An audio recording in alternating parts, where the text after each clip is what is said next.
namen človeštva je, da ima odnos z Bogom. To nam ni potrebno dokazovati, lahko samo pogledamo okrog sebe in na vsakem koraku bomo videli različne oblike verovanja, opravljanja različnih obredov, molitev in podobno, ki nam kažejo na neko obliko odnosa z Bogom. Ko govorimo o človeku, nam Sveto pismo govori, da je ustvarjeno bitje. Človek je ustvarjeno bitje, ni stvarnik in se mora naučiti odnosa z Bogom. Mi imamo podobne karakteristike z Bogom.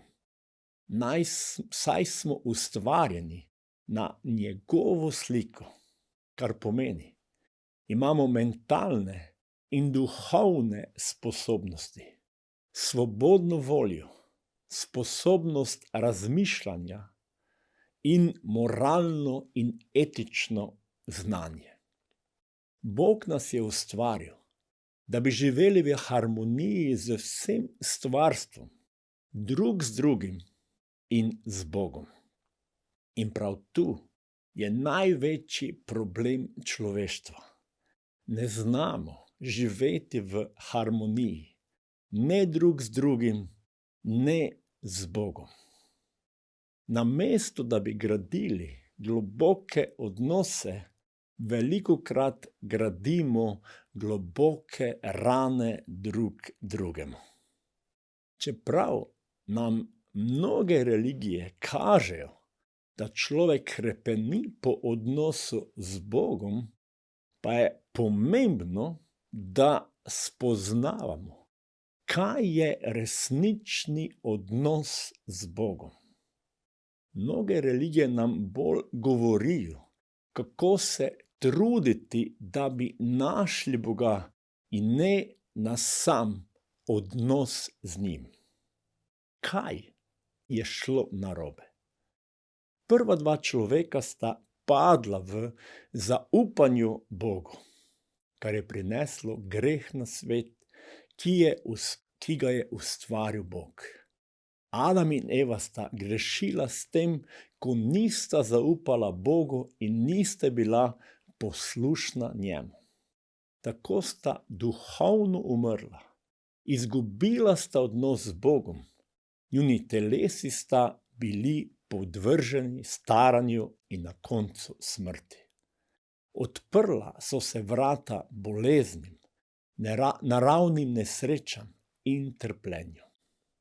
Človeštvo je prisililo v trdo delo za hrano in zavetje. Od tedaj naprej so se ljudje rodili z usmerjenostjo v sebičnost, samozaščito, samopromocijo, samoponos in upor proti Bogu. To je temeljni problem človeštva skozi vsa stoletja. Kljub razvoju znanosti, gospodarstva, lepšemu življenju, na koncu človeštvo vedno podleže sebičnosti, strahu za golo preživetje ali vladanju. Medtem, ko se je človeštvo uprlo in zavrnilo Boga, njegovo avtoriteto, Bog ni zapustil človeštva, ampak je ponovno začel graditi odnos s človeštvom. En od velikih božjih korakov najdemo že v Stari zavezi, ko Bog pokliče Abrahama in mu da obljubo. Gospod je rekel Abrahamu: pojdi iz svoje dežele, iz svoje rodbine in iz hiše svojega očeta v deželo, ki ti jo bom pokazal. Iz tebe bom naredil velik narod, blagoslovil te bom in naredil tvoje ime veliko, da bo v blagoslov. Blagoslovil bom tiste, ki te bodo blagoslavljeni, in preklel tiste, ki te bodo preklinjali. in v tebi bodo blagoslovljeni vsi rodovi zemlje. Obljubo, ki jo prejme Abraham, ne na zaključku razodeva, da bodo blagoslovljeni vsi rodovi na zemlji. Na koncu je Bog šel še naprej, da je prišel med nas, da bi ga lahko videli, slišali in razumeli. V teh dneh poslednjega časa pa nam je spregovoril po Sinu.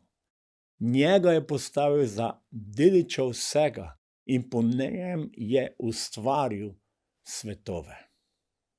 Jezus je prišel ponovno spostaviti odnos med Bogom in ljudmi. Učil je najgloblje stvari o človeških odnosih, ki resnično gradijo odnose z ljudmi in z Bogom. Eden izmed učiteljev postave ga je preizkušal s vprašanjem: Učitelj, katera je največja zapoved postavi? Rekel mi: ljubi Gospoda svojega Boga z vsem srcem, z vso dušo in z vsem mišljenjem. To je največja in prva zapoved. Druga pa je njej podobna: ljubi svojega bližnjega kakor samega sebe. Na teh dveh zapovedih stoji vsa postava in preroki. Največja moč za graditev odnosov je ljubezen. Ljubi Boga, ljubi bližnjega, ljubi sebe. V bistvu je to naša moralna odgovornost. Vsaka oseba si ustvari zaključke v tem svetu, v katerem živimo. Nekateri bi želeli, da ni pomembno, v kaj verujemo, vse dotlej, dokler čutimo, da je prav. Nažalost so človeški občutki zelo varljivi. Mnogi diktatorji so delali mnoge težke zločine v prepričanju, da je to prav. Naša moralna odločitev je, da delamo dobro in ne slabo. Spoštovati in ljubiti ljudi je temelj za graditev odnosov. Na koncu vprašanje: kako naj gradim odnos z Bogom in z drugimi? Sprejmi: Bog me ljubi. Veruj v spremembe, ki jih želi delati Bog. Bog odpušča, želi pomagati, da lahko tudi mi ljubimo drug drugega. Zato dovolimo Bogu, da nam spregovori skozi svojo ljubezen, da želi graditi odnos z nami. In tudi mi odprimo naša srca Bogu. Prosimo ga tudi za odpuščanje, ker mogoče nismo vedeli, nismo razumeli, ali smo šli svojo pot, bili uporni Bogu, da ga ne potrebujemo. Ne pozabimo, on nas ljubi in nam ponuja svojo ljubezen. In zakaj ne bi ljubili Boga? Saj nam želi najboljše za naše življenje. Želi nas voditi, usmerjati tukaj in seveda, da smo z njim vso večnost. In na drugi strani dovolimo, da Božja ljubezen deluje skozi naša življenja, da tudi mi lahko gradimo odnose drug z drugim. Raje bodimo pripravljeni in se učimo ljubiti namesto sovražiti. Gradimo odnose in Bog želi svojo močjo delovati in se razodevati, da bomo tudi mi notranje izpolnjeni in spoznavali največji smisel življenja. In to je, da imamo odnos z živim Bogom. Amen.